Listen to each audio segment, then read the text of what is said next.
আসসালামু আলাইকুম। Hi viewers, কেমন আছেন? আশা করছি ভালো আছেন। আজকে দেখাবো একটি ইউনিক আর অত্যন্ত সুন্দর পুষ্টিগুণে ভরা একটি ভাজি, যেটা যদি আমরা একবার বানিয়ে খেয়ে থাকি জীবনেও ভুলবেন না এবং এরকম খাবার বারবার বানিয়ে খাবেন। খাবারটা হচ্ছে কচি লাউয়ের খোসা ভাজি। শুনতে অন্তত খারাপ লাগছে, কিন্তু বানিয়ে খেয়ে দেখবেন কেমন লাগে। একদম যে কচি লাউগুলো এখনও পর্যন্ত বীজ হয়নি ভেতরে, সেই লাউগুলো এখন বাজারে পাওয়া যাচ্ছে অ্যাভেলেবেল। তো এটা আমি ছিলে খোসাগুলো কুচিয়ে নিয়েছি। তার আগে এটা পরিষ্কার করে নিয়েছি। কড়াইতে আমি খানিকটা তেল দিয়ে কিছুটা চিংড়ি মাছ দিয়ে দিলাম। তেলটা গরম হলে চিংড়ি মাছটা দিয়ে নাড়াচাড়া করে পরে আমি পেঁয়াজ, রসুন, কাঁচা ঝাল দিয়ে সুন্দর করে ভাজবো। এর মধ্যে দিয়ে দেব 1 চিমটি জিরা ভাজি। তো ভিউয়ার্স, রান্নাটি সম্পূর্ণ দেখুন, আর যদি ভালো লেগে থাকে তাহলে লাইক সাবস্ক্রাইব করে পাশে থাকুন। এই পুষ্টিগুণ সমৃদ্ধ খাবারটি যদি পারেন খাওয়ার চেষ্টা করবেন। এটা একদম ফেলনা নয়, এর পুষ্টিগুণ সম্বন্ধে জেনে নেবেন, জানলে তখন আর ফেলতে মন চাইবে না। এর মধ্যে দিয়ে দিলাম 2টা তেজপাতা টুকরো করে। এটা খুব সুন্দর করে ভাজা হবে। এর মধ্যে কিছুটা লবণ দিয়ে দেব, যেন পেঁয়াজটা বেরেস্তা হয়ে না যায় এবং নরম হয়ে যায়। আর কিছুটা হলুদও দিয়ে দেব, দিয়ে ভালো করে নাড়াচাড়া করব। এটা তেমন কিছু না, কিন্তু খেতে এত সুস্বাদু যে একবার খেলে আপনি বারবার বানাবেন এবং আমার কথা মনে করবেন। যারা খাননি তারা না হেসে, কটূক্তি না করে একবার বানিয়ে দেখবেন। অনেকেই কটূক্তি করেছে এটা নিয়ে, যে এটার খোসা ভাজি খায়, এটা খায়, ওটা খায়।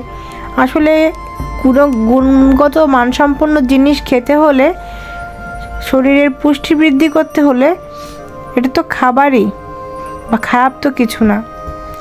যাই হোক, এগুলো খেতে হবে। তো খোসাটা কুচিয়ে নিয়েছি, এর সাথে কিছুটা লাউ নিয়েছি এবং ছোট ছোট নতুন আলু 2-3টা তাই কুচিয়ে নিয়েছি। নিয়ে মিক্সড করে এর মধ্যে দিলাম, দিয়ে খুব ভালো করে নেড়েচেড়ে ভাজি করতে হবে মিডিয়াম টু হাই আছে। একদম লো আছেও না, একদম মিডিয়াম আছে, মানে হাই আছেও না, মিডিয়াম আছে ভাজতে হবে। এবং এই ভাজি করার সময় কিন্তু এতে কোনো পানি দেওয়া যাবে না। অনেক আগে যখন গ্রাম অঞ্চলে ক্ষেতের থেকে ফসল নিয়ে এসে কাটা হতো, রান্না হতো, তখন কিন্তু কচি লাউ বা কচি কুমড়া সেগুলো রান্না করার সময় এর খোসা কিন্তু ফেলানো হতো না, জাস্ট ধুয়ে কেটে নেওয়া হতো। এটা এতটাই কচি লাউ যে এটা খোসা সহ রান্নলে কিন্তু সেদ্ধ হয়ে যেত, একদম কচি। এবং এত লাউ খাচ্ছি না সিম ভাজি খাচ্ছি বোঝার কোনো উপায় নেই। ভাজার পরে এতটা সুস্বাদু, তো যে কোনো কিছু দিয়ে খাওয়া যায়।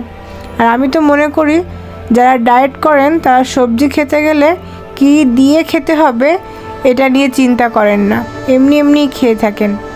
তো যাই হোক, এই ভাজিটার এটাই হচ্ছে সব কিছু। ভালো করে নাড়াচাড়া করে ভাজতে হবে সম্পূর্ণ তেলের উপরে। এতে কোনো রকম পানি ব্যবহার করা যাবে না, যেহেতু এখানে কয়েক টুকরা লাউ কুচি দেওয়া হয়েছে, ওখান থেকে পানি বেরিয়ে একটু জড়ানো ভাব হয়েছে। যদি এখানে লাউটা না দেওয়া হতো, শুধু আলু আর খোসা দেওয়া হতো, তাহলে আলু ভাজির মতন টেস্ট হতো, মনে হতো আলু ভাজি খাচ্ছি। আর সেই ভাজিটা হতো অনেক ঝরঝরে। আর ভাজিটা হয়ে গেলে অবশ্যই বুঝতে পারবেন যে ভাজিটা হয়ে গেছে। এবং খোসাটা খুব নরম হতে বেশি সময় লাগবে না। লবণের পরিমাণটা কম হয়েছিল, তাই একটু বাড়তি লবণ আমি এখানে দিয়ে দিলাম। এখানে আর কোনো ইনগ্রিডিয়েন্টস ব্যবহার করার প্রয়োজন নেই। আপনারা চিংড়ি মাছ পছন্দ করি তাই দিয়েছি, চিংড়ি মাছ ছাড়াও কিন্তু ভাজিটা অসাধারণ লাগবে। সেক্ষেত্রে রসুনের পরিমাণটা আর একটু বাড়িয়ে দেবেন, দিয়ে সুন্দর করে ভাজবেন। আর এই ভাজিটা বাড়িতে করবেন, করে আমাকে কমেন্টে জানাবেন যে কেমন লেগেছে। আমি কি আসলে খারাপ কিছু দিয়েছি নাকি সেটা সুস্বাদু খেতে হয়েছিল। আর এর ঘ্রাণটা তো আমি পাচ্ছি, আপনারা রান্না না করলে তো ঘ্রাণটা পাবেন না। তাই এর স্বাদ, টেস্ট এবং ঘ্রাণ নিতে হলে এটা বাড়িতে ট্রাই করতে হবে।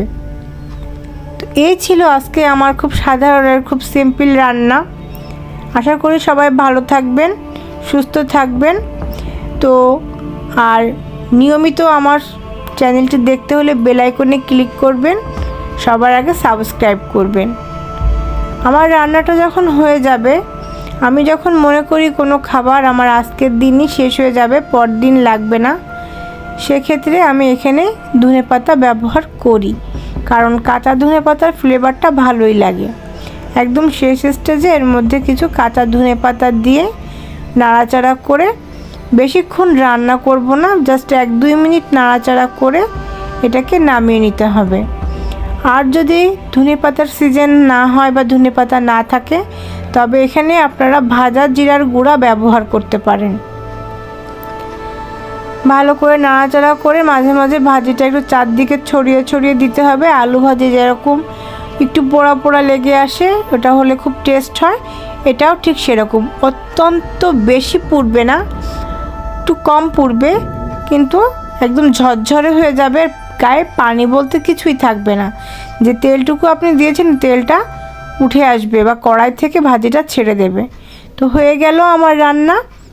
এখন পরিবেশনের পালা আর খাওয়ার পালা।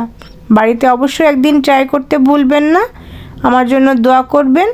দেখা হবে পরবর্তী অন্য কোনো রেসিপি নিয়ে। ততক্ষণ সবাই ভালো থাকবেন। ধন্যবাদ।